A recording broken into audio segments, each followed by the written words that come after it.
نحمده ونصلي على رسول الكريم أما بعد فأعوذ بالله من الشيطان الرجيم بسم الله الرحمن الرحيم وإنك على خلق عظيم قال رسول الله صلى الله عليه وسلم أنا خاتم النبيين لا نبي بعدي أو كما قال رسول الله صلى الله عليه وسلم বেনাপোল দারুল কামিল মাদ্রাসা বার্ষিক প্রতিযোগিতা এবং আমার সামনে বিচারক মণ্ডলী এবং আমার সামনে বাংলাদেশের দূর দূরান্ত ছুটে আসা একজন এলিমের বিষয়ের ছাত্র ভাইরা আমার অন্তঃস্থলতে সালাম আসসালামু আলাইকুম ওয়া রাহমাতুল্লাহি ওয়া বারাকাতুহু।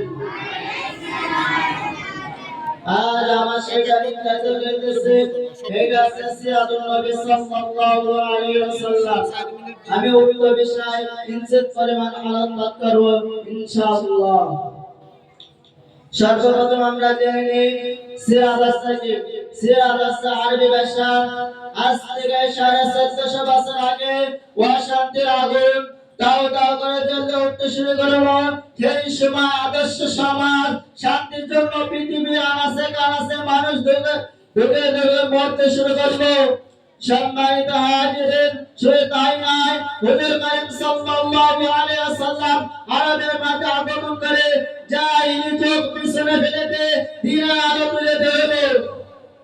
সম্মানিত হাজিরিন, শুধু তাই নয়, হুজুর করিম সাল্লাল্লাহু আলাইহি ওয়াসাল্লাম তায়েফে সামন্ত দিতে গেলেন।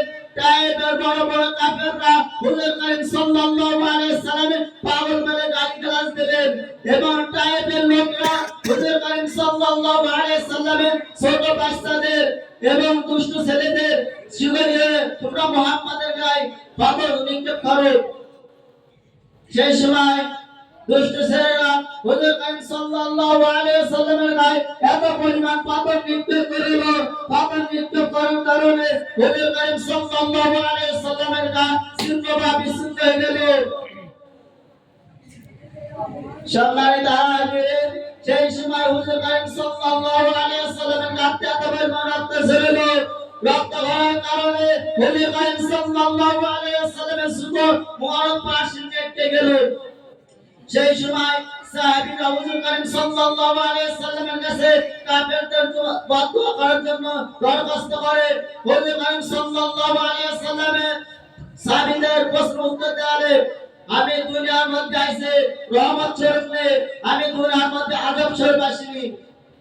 সম্মানিত হাজিরিন, হুজুর করিম সাল্লাল্লাহু আলাইহি ওয়াসাল্লাম 40 বছর পূর্বে নবুয়ত লাভ করে বক্তব্য বলেন, ইয়া আইয়ুহান নাস কুলু লা ইলাহা ইল্লাল্লাহ তুফলিহুন। হে মানুষ জাতি, তোমরা বলো লা ইলাহা ইল্লাল্লাহ, তাহলে তোমরা কামিয়াবি হয়ে যাবে। সম্মানিত হাজিরিন, হুজুর করিম সাল্লাল্লাহু আলাইহি ওয়াসাল্লাম হাদিস দ্বারা বলেন, আনা খাতামুন নাবিয়্যিন বাদি, আমি শেষ নবী, আমার পর আর কোন নবী আসবে না। আমরা বাংলার জমিনে বলে দিতে চাই, আর হযরত মুহাম্মদ সাল্লাল্লাহু আলাইহি ওয়াসাল্লামের নবী অঙ্গ করবে বাংলার জমিনে 16 কোটি মুসলমান দেশ মাসুম হয়ে বসে থাকবে ইনশাআল্লাহ। এবার আমার আলোচনা এখানে শেষ করছি। ওয়া মা তাওফীক ইল্লা বিল্লাহ।